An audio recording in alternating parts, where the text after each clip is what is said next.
I want to show you today how to add a letter grade column to your gradebook.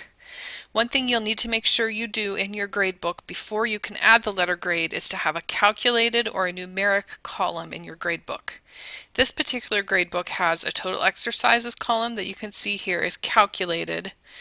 You can also use the default columns that show up in your gradebook of the midterm or the final. So you need to have one of those set up with your formula established so that it calculates some series of columns from the gradebook to determine a letter grade. Once you have those columns created, then you can come over here to the Create Column button, select the letter grade, we'll give it a title, we'll leave the defaults in place. The one you may want to consider is this Released to Student.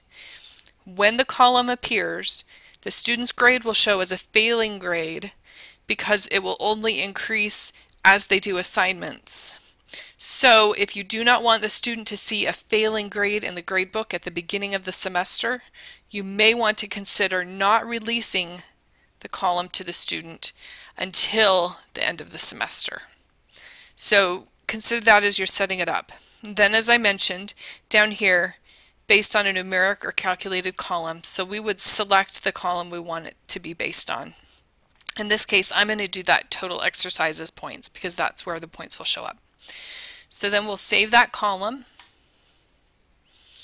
and then when we scroll to the end of the gradebook, you'll see here is that letter grade column, and here's this student that has the F showing up. Like I mentioned, at the beginning of the semester, they don't have any points, so of course their grade is going to show up as an F, so consider that. Now we want to make sure that the letter grade scheme in here corresponds with that in your syllabus. It's set up at a default. So you'll select that option and then you'll see you can edit your letter grades here and your point ranges here. Obviously at our institution we don't offer A pluses, nor do we offer Fs. So you'll need to use the functionality there to remove those. Once you've set that up, then you'll click the Save button, and then it will start calculating. So at the end of the semester, you just pull your letter grades from your gradebook and enter them in Banner.